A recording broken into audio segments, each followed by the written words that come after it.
Hi dear friends, it's Gwen and I am back today with another scrapbooking process video. Today's share is something new. It is part of the Pink Fresh Friday YouTube hop that is happening.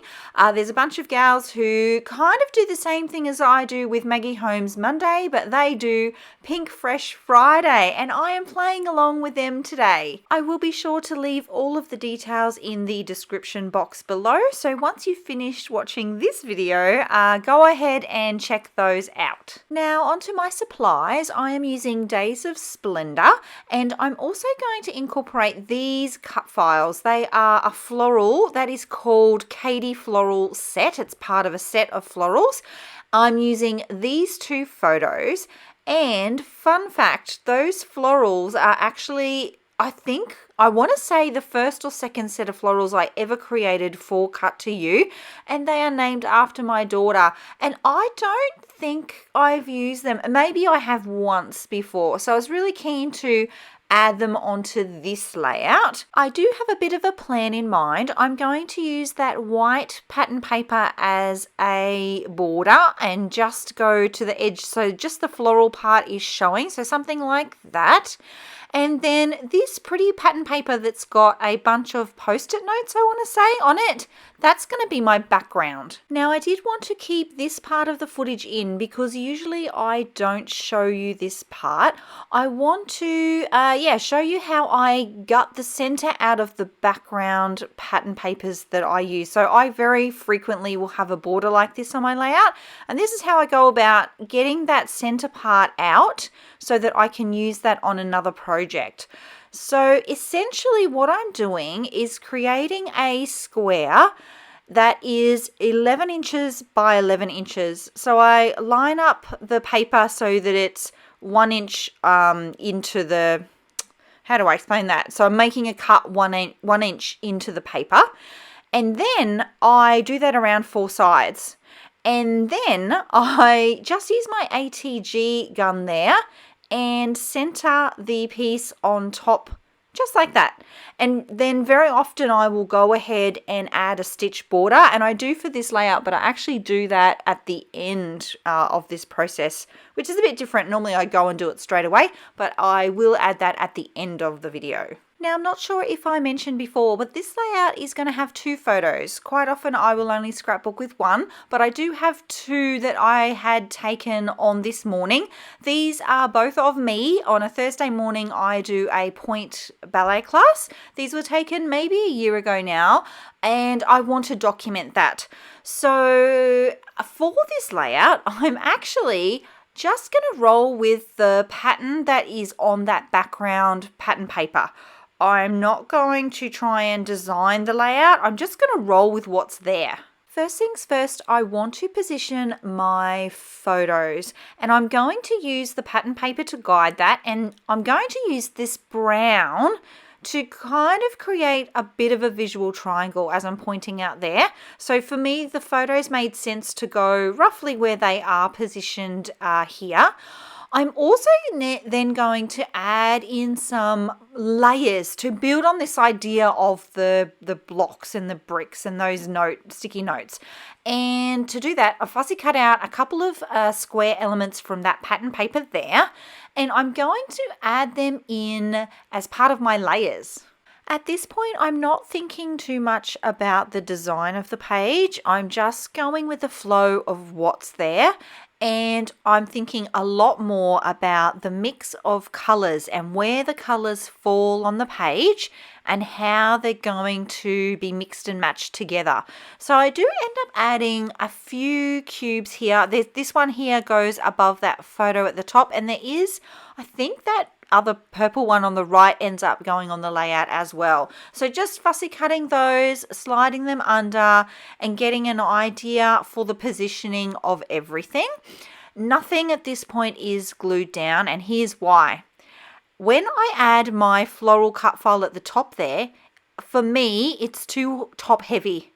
So what I'm able to do is scooch everything down, and it was really only maybe a couple of centimeters, half an inch, scooch everything down to make it more centered and more balanced on the page. And once I have all of those extra layers in position and my floral pieces in position, I'm then going to go ahead and lock some pieces down with my liquid adhesive. So it's at this point that I do want to balance out the purple at the bottom there, and I do end up adding this one at the top. This is a really great way to use up lots of little bits and pieces, lots of scraps of paper. You don't have to have frames that are fussy cut out of a pattern paper. You could do this with little squares of just regular scraps of pattern paper. Really lovely effect. I am going to make sure that everything is nice and straight though. There is nowhere to hide here on this background paper because it's very linear is the word I'm thinking of.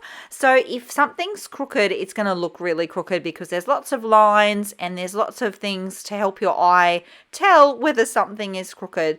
So I'm going to take a bit of care and just make sure that everything's lined up nice and straight. I'm using a T-square ruler to do that. And yeah, I'm going to lock in just this background part, all of my bits of paper layers, and I'm not going to take too much care to add too much glue under them. I am going to leave some of them still, like flapping up, just in case I want to add some elements underneath them.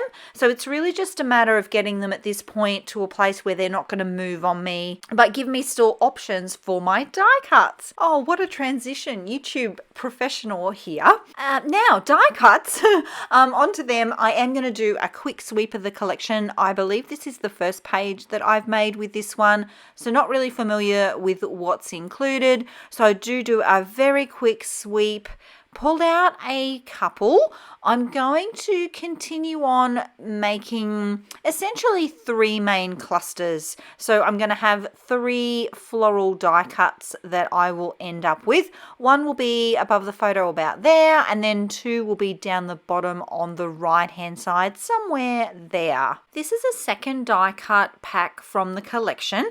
And it's a bit more mixed. The first one just had florals. This one's got a lot of other icons in it and some really cute little sentiments. So you'll see the top pile there just below the plate is the things that I think I might be able to use.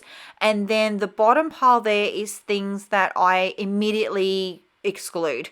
And what I will do is, as soon as I've finished doing the sort, I will take away those things that I've excluded.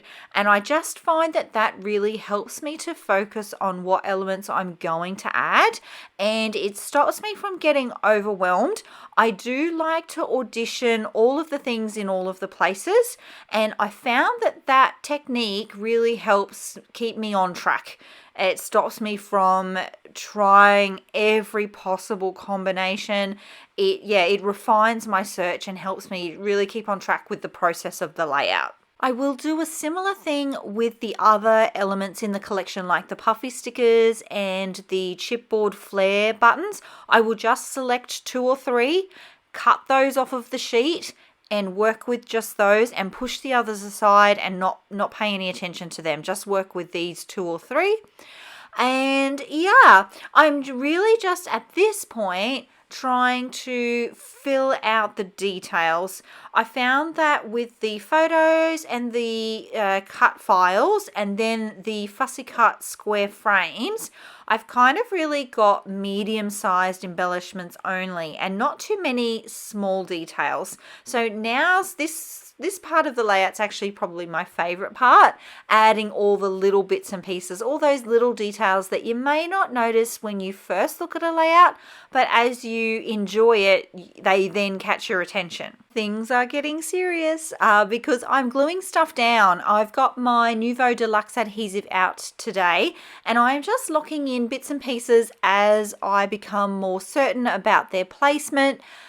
The flow of the page does somewhat change a little bit here, in that originally I did have that visual triangle 3 thing going on, but it kind of, as I add elements, it fills in and it kind of spreads more left to right. So I'm going to say the eye will flow from the top left-hand corner down that photo on the left and then across to the photo on the right. So a bit like an L, kind of, sort of. I did audition the round elements here in quite a few places. I wanted to be mindful about their color.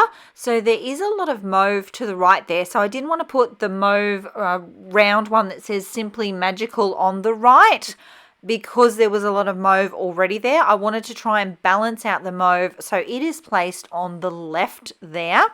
And then the grey one there, I really like it says This Feels Good. And I don't know, I feel like it's a bit of a full stop. You know how I was just talking about how the eye is going to travel in an L shaped? The eye will naturally go left to right because that's how we read. It's sort of like part of our biology. So I do like the idea that little element's going to be like a bit of a full stop on the page. I do think quite a lot about that, how the page is viewed. And that's, I think, where this idea of flowing clusters came from. So rather than having 3 separate clusters in my visual triangle, I actually prefer my elements to flow together more. And my best friend Tamara, who actually introduced me to scrapbooking, she coined the phrase flowing clusters. And I was like, yes, we were chatting actually at a scrapbook retreat. She's like, you know what they are? They're flowing clusters. So, and that sort of stuck. And I really like the idea of that rather than having 3 separate embellishment clusters that maybe create a visual triangle, that the page has more of a flow about it. I hope that makes sense, and I do talk a little bit about that on the channel. So if you're new or that idea is new, maybe check out a few of my other videos, and I'm hoping that you'll sort of get a feel for where I'm going with that.